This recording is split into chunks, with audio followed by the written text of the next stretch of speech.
We are getting reports from the Kremlin Foreign Minister Sergei Lavrov was asked by the Trump transition team to provide any and all files relating to George Soros and in particular any citing legal authority from the 6th of March 2014 executive order signed by President Obama, entitled Blocking Property of Certain Persons Contributing to the Situation in Ukraine.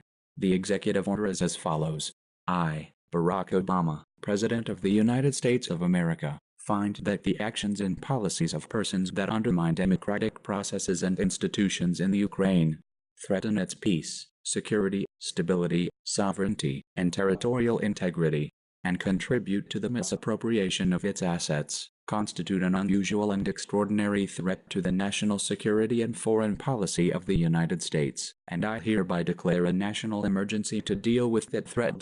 The reason that the Trump transition team are interested in this is because they assert that 25 days after the signing of this executive order by President Obama, on the 31st of March 2014, U.S. diplomatic cables show that Soros did indeed work to undermine the processes and institutions in the Ukraine. This allowed George Soros, in fact the de facto ruler of this nation, in a meeting with U.S. Ambassador to Ukraine Jeffrey Pyatt, laid the basis for war.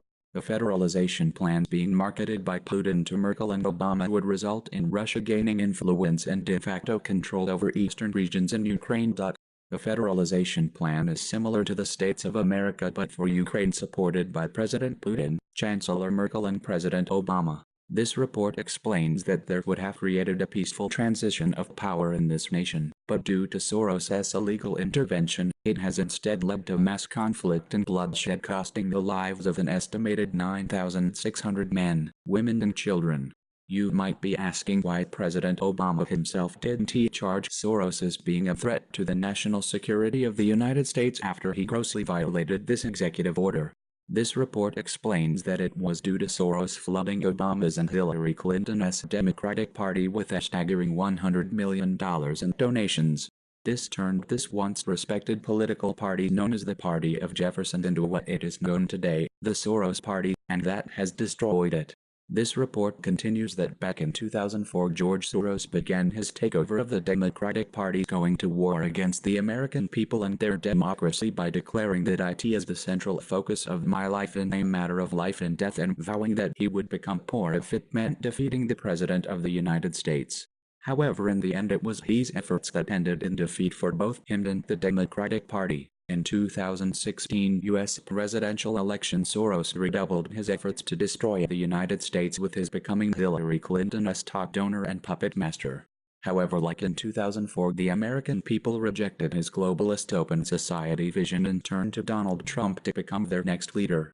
With Hillary Clinton being defeated, Soros now has turned all of his financial might against President-elect Trump, saying that democracy is now in crisis because the American people elected a con artist and would-be dictator as its president. George Soros also developed a reputation as a greedy billionaire in the early 1990s, when he single-handedly caused an economic crisis in England by betting against the British pound, Black Wednesday. This little adventure made him over $1 billion at the expense of British people whose lives and economy were crushed.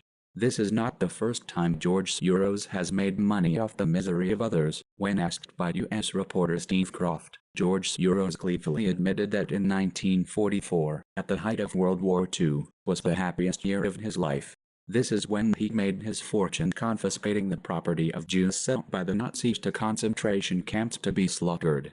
Steve Croft: my understanding is that you went out with this protector of yours who swore that you were his adopted godson, George Soros. Yes. Steve Croft: went out, in fact, and helped in the confiscation of property from your fellow Jews, friends and neighbors. George Soros: yes, that's right. Yes. Steve Croft: I mean, that sounds like an experience that would send lots of people to the psychiatric couch for many, many years. Was it difficult? George Soros: no, not at all, not at all. I rather enjoyed it. Steve Croft: no feelings of guilt. George Soros: no, only feelings of absolute power. With George Soros' world falling apart all around him, he has now begun using President Putin as a boogeyman in order to deflect away from his many crimes. However, George Soros isn't just being supported by the Democrats. He has also been supported in the U.S. by Republican Senator John McCain, who Soros has funded since 2001, Republican Senator Lindsey Graham, who Soros has long funded, and Republican Ohio State Governor John Kasich, who Soros funded to become president in case Hillary Clinton lost.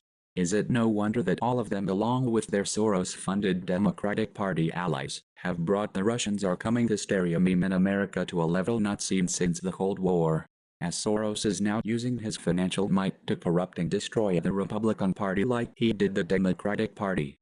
The only obstacle now standing in his way is President-elect Trump, who even now, while being assaulted on an hourly basis by the Soros-led mainstream fake news propaganda media, is showing no signs of backing down against this evil Nazi monster.